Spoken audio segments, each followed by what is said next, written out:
Hello guys, this is Arnab ব্রিটেক চ্যানেলের পক্ষ থেকে আপনাদের সবাইকে স্বাগতম। আজ আমি আপনাদেরকে দেখাবো কিভাবে টিকটকে ফুল এইচডি ভিডিও আপলোড দিবেন। অনেক সময় দেখা যায় আমরা টিকটকে ভিডিও আপলোড দেওয়ার পর আমাদের ভিডিওর রেজুলেশন এবং ভিডিও কোয়ালিটি অনেক খারাপ হয়ে যায়, যার কারণে আমাদের ভিডিও দেখতে আর ভালো লাগে না এবং ভিডিও ভাইরালও হয় না। তাই আজ আমি আপনাদেরকে দেখাবো কিভাবে টিকটকে ফুল এইচডি ভিডিও আপলোড দিবেন। কোনো রকম কোয়ালিটি বা রেজুলেশন খারাপ হবে না, তাই প্লিজ না টেনে সম্পূর্ণ ভিডিওটা দেখবেন। চলুন ভিডিওটা শুরু করা যাক। তো গাইজ, ভিডিও আপলোড দেওয়ার আগে আপনাকে কিছু গুরুত্বপূর্ণ কাজ করে নিতে হবে। তাই আপনি সরাসরি আপনার টিকটক প্রোফাইলে চলে যাবেন। এরপর 3 ডট মেনুতে ক্লিক করে সেটিংস অ্যান্ড প্রাইভেসিতে চলে যাবেন। তারপরে এরকম একটা পেজ ওপেন হবে। আপনি এখান থেকে একটু নিচে নামুন, দেখুন এখানে একটা অপশন আছে ডাটা সেভার, এটাতে ক্লিক করুন।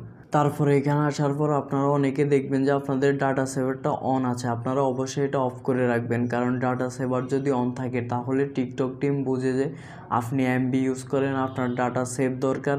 তাই আপনি ভিডিও আপলোড করার পর টিকটক কোম্পানি আপনার ভিডিওর রেজুলেশন কমিয়ে ভিডিও কোয়ালিটি লো করে তারপর ভিডিও আপলোড দেয়, যার কারণে আপনার ভিডিও লো কোয়ালিটির হয়ে যায়। তাই এটা অবশ্যই অফ করে রাখবেন। আমি অফ করে দিলাম। তারপর এখান থেকে ব্যাক দিবেন। তারপর ব্যাকে আসার পর দেখেন একটু নিচে নেমে একটা অপশন পাবেন রিপোর্ট এ প্রবলেম, এটাতে ক্লিক করবেন। এটাতে ক্লিক করার পর এরকম একটা পেজ ওপেন হবে। আপনি এখানে দেখেন একটা অপশন আছে ভিডিও অ্যান্ড সাউন্ড, এটাতে ক্লিক করবেন। এটাতে ক্লিক করার পর এরকম একটা পেজ ওপেন হবে। দেখেন এখানে একটা অপশন আছে পোস্টিং ভিডিও, এটাতে ক্লিক করুন। এটাতে ক্লিক করার পর আরও 3টা অপশন ওপেন হবে। এখানে আদার্স যে অপশনটা আছে এটা সিলেক্ট করুন। তারপর এরকম একটা পেজ আসবে। যেহেতু তাদের হেল্প দরকার আমাদের, তাই আপনি নোতে ক্লিক করে নিড মোর হেল্পে ক্লিক করবেন।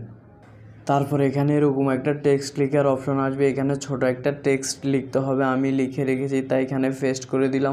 আপনাদের সুবিধার্থে এটা আমি ফার্স্ট কমেন্টে দিয়ে দেবো, এখান থেকে কালেক্ট করে নেবেন। আর তাছাড়া আপনি স্ক্রিনে দেখতেই পাচ্ছেন। তারপর আপনি রিপোর্টে ক্লিক করবেন। তো গাইজ, এখান থেকে টোটালি আপনার কাজ শেষ। তারপর আপনি এখান থেকে ব্যাক দিয়ে আবার সেটিংস অ্যান্ড প্রাইভেসিতে চলে যাবেন। সেটিংস অ্যান্ড প্রাইভেসিতে আসার পর আপনি একটু নিচে নামুন, দেখুন এখানে একটা অপশন আছে ফ্রি আপ স্পেস, এটা ক্লিয়ার করে দিবেন। এটা ক্লিয়ার করার পর এবার আপনি আপনার ভিডিও আপলোড দিবেন আমার দেখানো প্রসেস অনুযায়ী। তো গাইজ, এই ছিল টিকটকে এইচডি ভিডিও আপলোড দেওয়ার কিছু গুরুত্বপূর্ণ প্রসেস। আজকের ভিডিও এই পর্যন্ত। ভিডিওটা ভালো লাগলে অবশ্যই আমার চ্যানেলটা সাবস্ক্রাইব করবেন। আর দেখা হবে আবার কোনো নতুন ভিডিওতে। ততক্ষণ ভালো থাকবেন। আল্লাহ হাফেজ।